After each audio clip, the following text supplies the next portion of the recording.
¿Qué pasa cuando un millonario decide demoler la única capilla de un barrio pobre para construir un club nocturno? Mateo no imaginaba que un hombre sencillo le cortaría el paso. Lo que ocurrió en esa curva oscura dejó a todos en un silencio profundo. El sol de mediodía caía como plomo sobre el polvo del barrio de San Judas, un rincón olvidado de México donde el hambre se mastica con el aire. Mateo Valderrama bajó de su Mercedes negro con la arrogancia de quien se cree dueño del destino. Sus zapatos de piel italiana brillaban contra la tierra seca, un contraste insultante frente a las sandalias gastadas de la gente. Frente a él se alzaba la pequeña capilla de Nuestra Señora de la Esperanza, un refugio de adobe que olía a incienso y a plegarias humildes. El padre Tomás, con sus 70 años a cuestas y las manos temblorosas por el Parkinson, lo esperaba en la entrada. Mateo desplegó un plano sobre el capó del coche con un golpe seco. ¿Sabe qué es esto, padrecito?, preguntó con una sonrisa que no llegaba a sus ojos fríos. Es el progreso. El próximo lunes las máquinas convertirán este montón de tierra en infierno, el club nocturno más grande de la región. El sacerdote miró los planos y luego los ojos del empresario, buscando un rastro de humanidad. Mateo, este es el único lugar donde los huérfanos del barrio encuentran un plato de sopa y un poco de paz, susurró el anciano. Pero Mateo solo soltó una carcajada que espantó a las palomas del campanario. La fe no paga impuestos ni llena los bolsillos, viejo. Este terreno vale millones y yo ya tengo las firmas de sus amigos en el gobierno.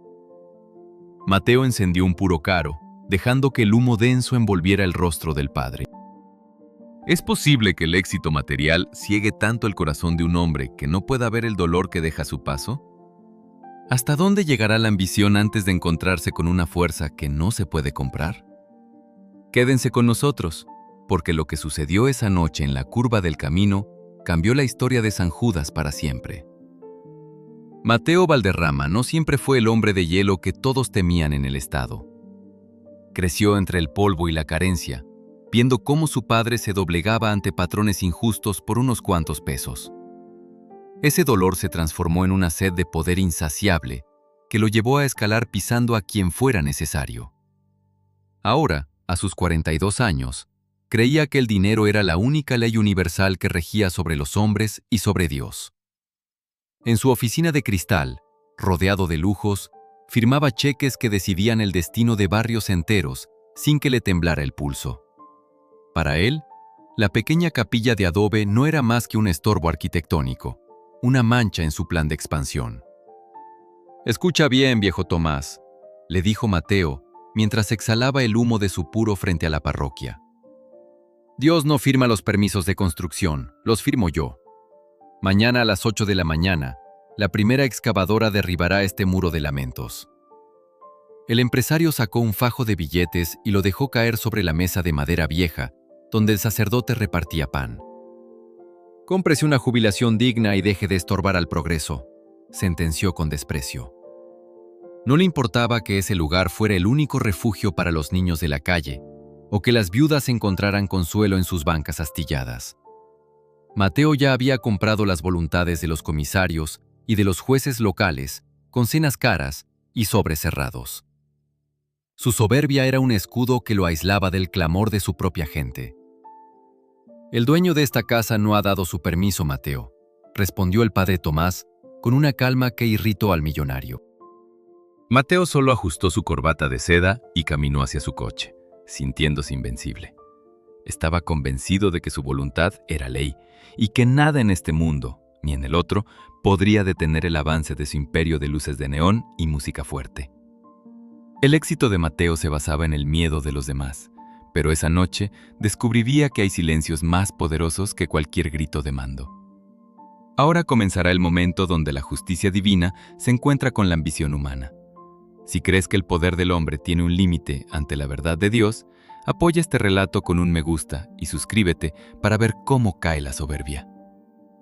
Mateo subió a su Mercedes, acelerando con furia, sin saber que su viaje hacia la cima estaba a punto de tomar un desvío inesperado en la oscuridad de la carretera. La noche cayó sobre San Judas con un silencio denso y cargado de electricidad.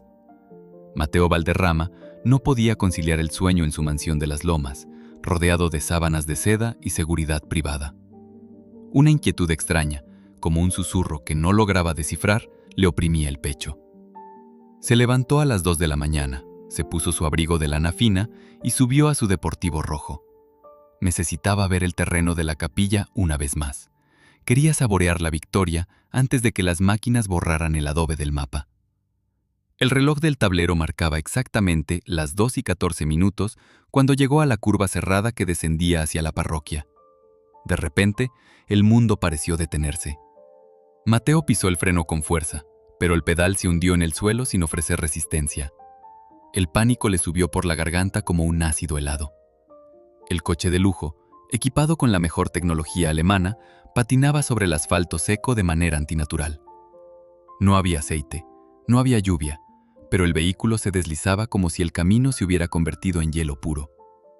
Mateo aferró el volante con los nudillos blancos, gritando una oración que no recordaba haber pronunciado en 20 años. El auto se detuvo en un silencio absoluto, a escasos milímetros de la estatua de piedra que custodiaba la entrada de la capilla. El motor se apagó de golpe, sin ruidos metálicos, simplemente se extinguió. Mateo quedó paralizado, escuchando solo el latido violento de su propio corazón en sus oídos.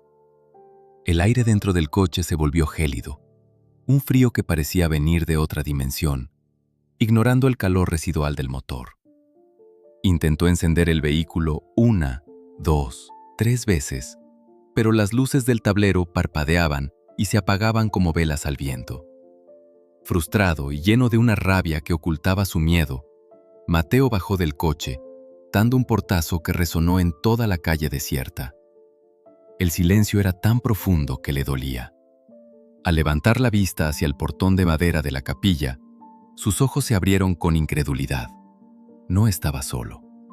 Un hombre joven, vestido con una camisa blanca de algodón sencilla y pantalones de trabajo, estaba parado justo en el centro del camino.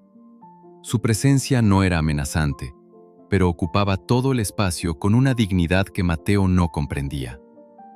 El extraño no llevaba herramientas, ni armas, ni uniforme.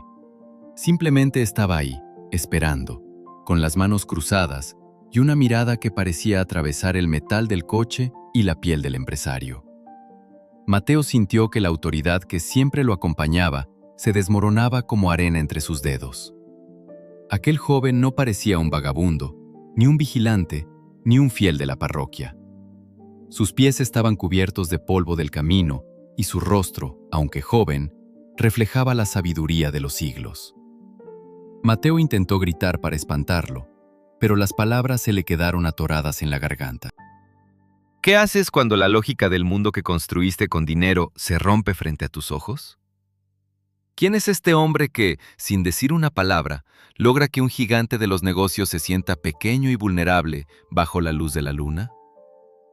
El momento de la verdad está cerca, y el destino de Mateo Valderrama pende de un hilo invisible. Si sientes que Dios tiene formas inesperadas de detenernos cuando vamos por el camino equivocado, dale me gusta a esta historia y suscríbete para no perderte el desenlace.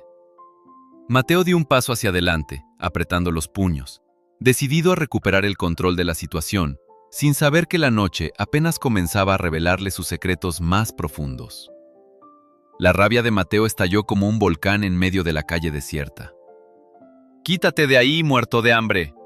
¿No sabes con quién te metes?», gritó con voz ronca, tratando de recuperar su máscara de poder. Pero el hombre joven no se movió ni un centímetro. Su ropa era sencilla, una camisa de manta blanca y sandalias de cuero, desgastadas por el uso, como las de cualquier campesino de los alrededores. Sin embargo, su mirada no era la de un mendigo. Era una mirada profunda, limpia y cargada de una tristeza que pesaba más que cualquier amenaza. Mateo sintió un escalofrío que no tenía nada que ver con la brisa nocturna de San Judas. Era un frío interno, el frío de quien se da cuenta de que sus millones no sirven para comprar el silencio de la verdad. El extraño dio un paso corto hacia adelante, quedando bajo la luz de un farol amarillento que parpadeaba. Sus manos, aunque tranquilas, mostraban marcas de un trabajo duro, de una vida de entrega. Mateo quiso burlarse, quiso humillarlo como hacía con sus empleados, pero las palabras se le deshicieron en la boca. El joven lo miró fijamente y con una voz suave, pero que resonó como un trueno en la conciencia del empresario, pronunció una sola frase que lo cambió todo. ¿Por qué quieres destruir el único lugar donde tu hijo venía a pedir por ti?, preguntó el hombre. Mateo retrocedió como si le hubieran dado un golpe físico en el estómago. El aire se le escapó de los pulmones y el mundo pareció desvanecerse a su alrededor. Nadie en este pueblo, ni siquiera sus socios más cercanos, sabía que Mateo había tenido un hijo secreto llamado Diego. Nadie sabía que el muchacho, antes de morir en aquel trágico accidente 5 años atrás, buscaba consuelo en la fe que su padre despreciaba. El empresario sintió que las piernas le temblaban violentamente, algo que no le pasaba desde que era un niño asustado. «¿Cómo sabes eso?», alcanzó a balbucear, mientras el sudor frío le empapaba la frente. El joven no respondió con datos ni fechas, simplemente mantuvo su presencia firme, como un escudo entre Mateo y la capilla que pretendía demoler. El silencio que siguió fue más doloroso que cualquier grito. Mateo se dio cuenta de que no estaba frente a un hombre común, sino frente a alguien que conocía cada rincón oscuro de su alma, cada pecado guardado bajo llave. La estructura de mentiras que Mateo había construido durante décadas empezó a agrietarse bajo la simple presión de esa mirada llena de compasión y justicia. Mateo se quedó paralizado, sintiendo cómo el suelo bajo sus pies de piel italiana se volvía inestable. Nadie en el mundo sabía que su hijo, Diego, visitaba esa capilla en secreto antes de aquel fatídico accidente hace 5 años.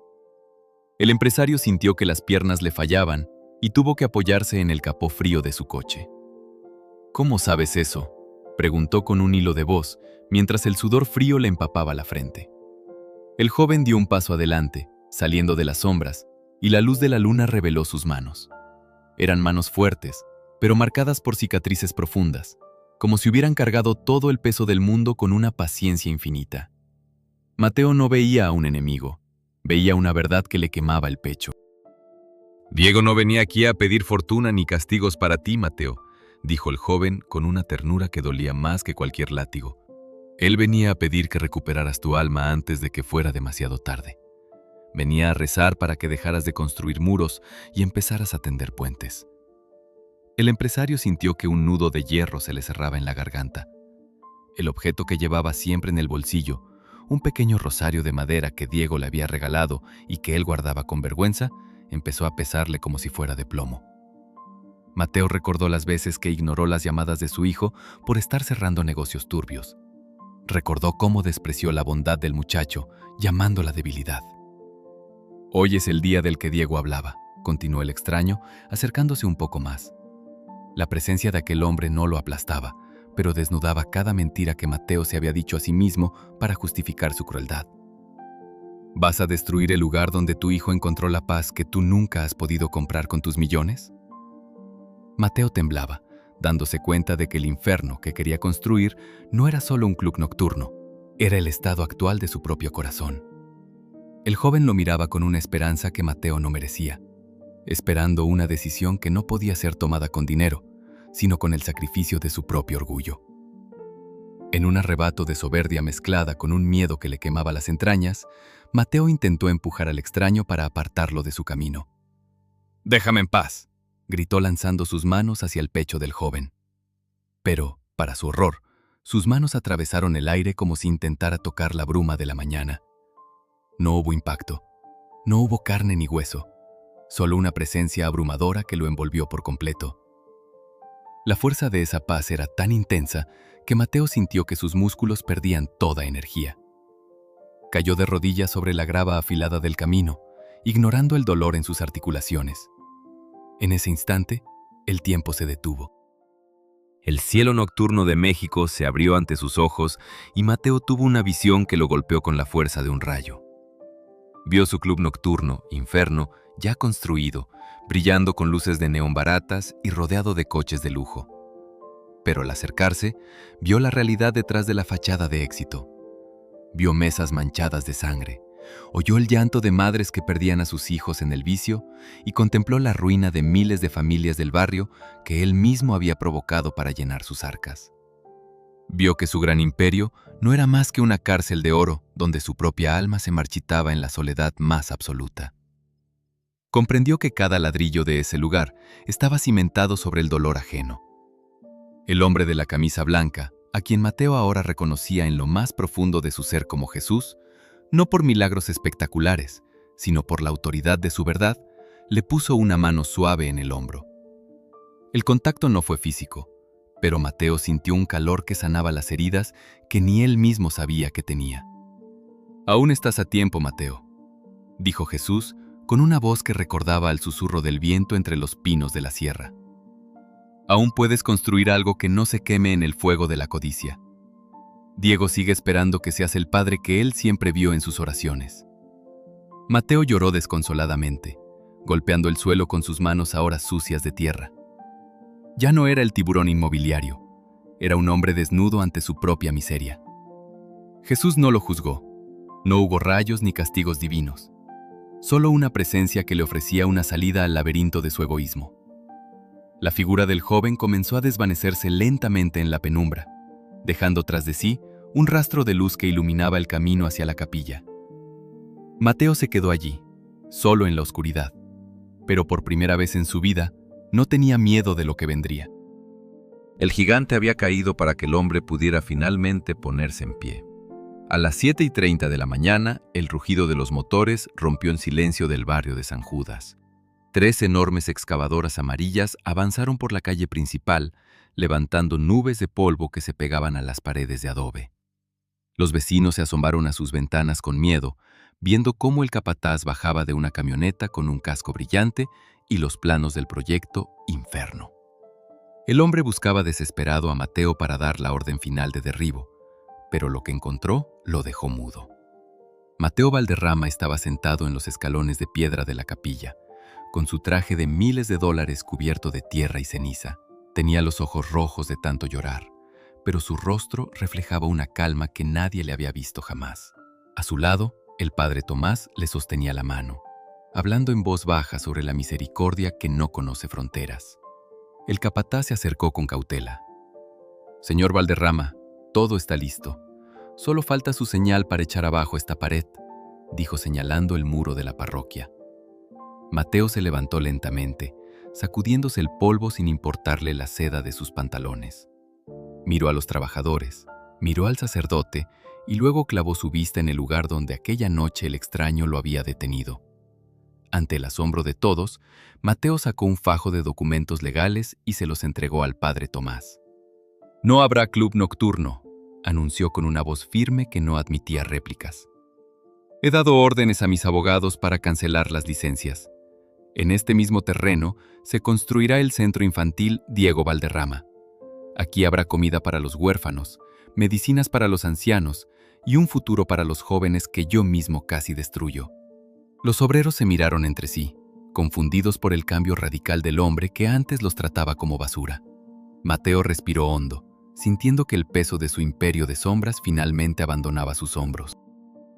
«Yo mismo pondré los primeros 2 millones de pesos para los cimientos de la clínica y el comedor», continuó. El padre Tomás no pudo evitar que las lágrimas rodaran por sus mejillas curtidas por el sol.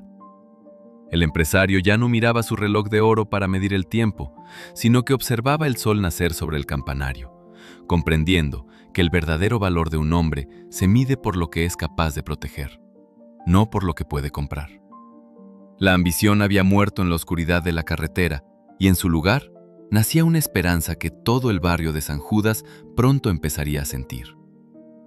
Varios meses pasaron y el barrio de San Judas ya no era el mismo. Donde antes se proyectaba la sombra de un centro de vicio, ahora se alzaba un edificio luminoso con paredes blancas y grandes ventanales.